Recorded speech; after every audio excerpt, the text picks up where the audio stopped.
한 시대를 풍미했지만 역사의 뒤안길로 사라진 이름 대우와 쌍용. 대한민국 재벌 신화의 붕괴. 대우그룹 몰락 스토리. 세계는 넓고 할 일은 많다. 1967년 자본금 500만원으로 시작한 작은 무역회사. 창업자는 김우중. 그는 공격적인 수출 전략으로 고도성장기 대한민국과 함께 질주합니다. 동유럽, 아프리카, 중동까지 뚫어버린 개척자형 CEO. 자동차, 조선, 전자, 건설, 중공업. 1990년대 후반 대우는 재계 서열 2위. 삼성 다음은 대우라는 말이 당연하던 시절. 이 문제는 속도였다. 대우의 전략은 한마디로 빚으로 성장. 계열사 41개, 해외법인 396개, 차입 경영 극대화. 1997년 아시아를 덮친 아시아 금융위기. 달러가 마르고 외환이 고갈되고 부채가 눈덩이처럼 불어났다. 대우의 부채 규모는 약 80조 원. 결국 1999년 대한민국 역사상 최대 규모의 기업 해체. 대우자동차는 매각되고 대우전자는 분리되고 대우그룹은 공식 해체된다. 몰락의 핵심 원인, 과도한 차입 경영, 무리한 해외 확장, 분식회계 22조 원 규모, 정부 마이너스 재벌 밀착 구조의 붕괴. 김우중 회장은 해외 도피 후 귀국, 징역형과 추징금을 선고받으며 재벌 신화는 종말을 맞는다. 한때 재계 6위, 쌍용그룹 몰락 스토리. 시멘트에서 시작된 제국, 쌍용의 뿌리는 시멘트 사업, 건설붐과 함께 급성장. 이후 정유,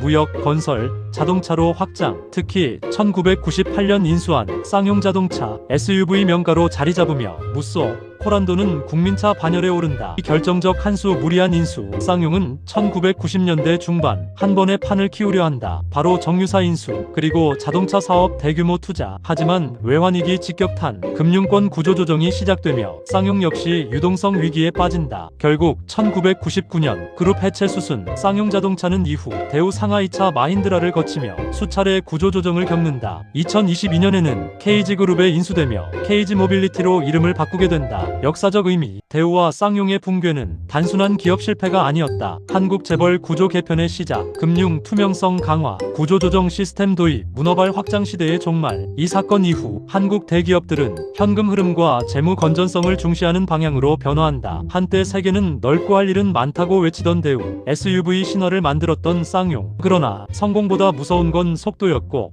확장보다 위험한 건 빚이었다. 대한민국 재벌 신화의 이면. 영광은 짧았고 위기는 한순간이었다. 한 시대를 풍미했지만 역사의 뒤안길로 사라진 이름 대우와 쌍용. 대한민국 재벌 신화의 붕괴. 대우그룹 몰락 스토리. 세계는 넓고 할 일은 많다. 1967년 자본금 500만원으로 시작한 작은 무역회사. 창업자는 김우중. 그는 공격적인 수출 전략으로 고도성장기 대한민국과 함께 질주합니다. 동유럽, 아프리카, 중동까지 뚫어버린 개척자형 CEO. 자동차, 조선, 전자, 건설, 중공업. 1990년대 후반 대우는 재계 서열 2위. 삼성 다음은 대우라는 말이 당연하던 시절. 이 문제는 속도였다. 대우의 전략은 한마디로 빚으로 성장. 계열사 41개, 해외법인 396개, 차입 경영 극대화. 1997년 아시아를 덮친 아시아 금융위기. 달러가 마르고 외환이 고갈되고 부채가 눈덩이처럼 불어났다. 대우의 부채 규모는 약 80조 원. 결국 1999년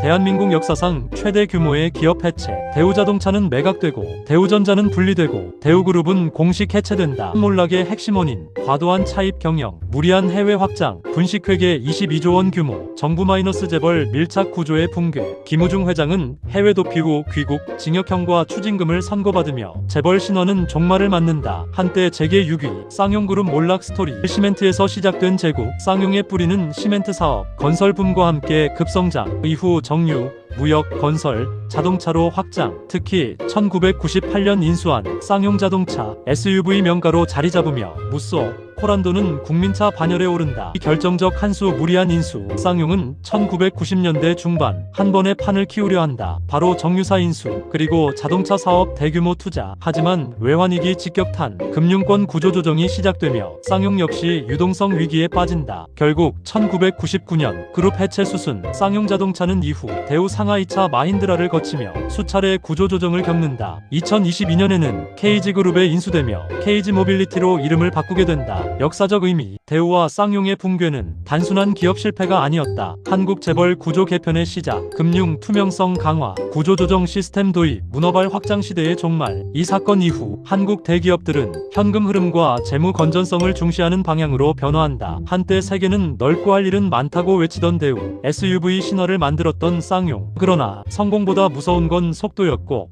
확장보다 위험한 건 빚이었다. 대한민국 재벌 신화의 이면. 영광은 짧았고 위기는 한순간이었다. 한 시대를 풍미했지만 역사의 뒤안길로 사라진 이름 대우와 쌍용. 대한민국 재벌 신화의 붕괴. 대우그룹 몰락 스토리. 세계는 넓고 할 일은 많다. 1967년 자본금 500만원으로 시작한 작은 무역회사. 창업자는 김우중. 그는 공격적인 수출 전략으로 고도성장기 대한민국과 함께 질주합니다. 동유럽, 아프리카, 중동까지 뚫어버린 개척자형 CEO. 자동차, 조선, 전자, 건설, 중공업. 1990년대 후반 대우는 재계 서열 2위. 삼성 다음은 대우라는 말이 당연하던 시절. 이 문제는 속도였다. 대우의 전략은 한마디로 빚으로 성장. 계열사 41개, 해외 법인 396개, 차입 경영 극대화. 1997년 아시아를 덮친 아시아 금융위기. 달러가 마르고 외환이 고갈되고 부채가 눈덩이처럼 불어났다. 대우의 부채 규모는 약 80조 원. 결국 1999년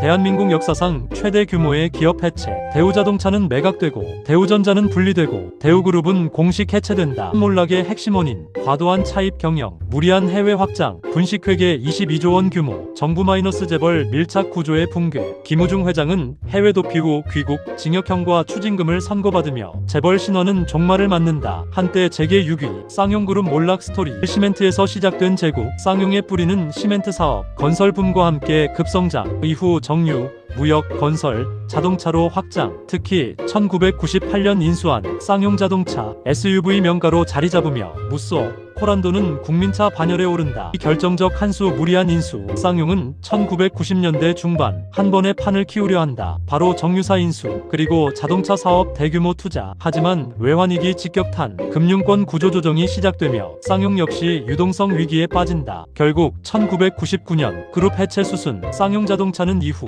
대우 상하이차 마힌드라를 거치며 수차례 구조조정을 겪는다. 2022년에는 KG그룹에 인수되며 KG모빌리티로 이름을 바꾸게 된다. 역사적 의미. 대우와 쌍용의 붕괴는 단순한 기업 실패가 아니었다. 한국 재벌 구조 개편의 시작, 금융 투명성 강화, 구조조정 시스템 도입, 문어발 확장 시대의 종말. 이 사건 이후 한국 대기업들은 현금 흐름과 재무 건전성을 중시하는 방향으로 변화한다. 한때 세계는 넓고 할 일은 많다고 외치던 대우, SUV 신화를 만들었던 쌍용. 그러나 성공보다 무서운 건 속도였고 확장보다 위험한 건 빚이었다. 대한민국 재벌 신화의 이면. 영광은 짧았고 위기는 한순간이었다. 구독, 좋아요는 다음 영상 만드는 데에 큰 힘이 됩니다.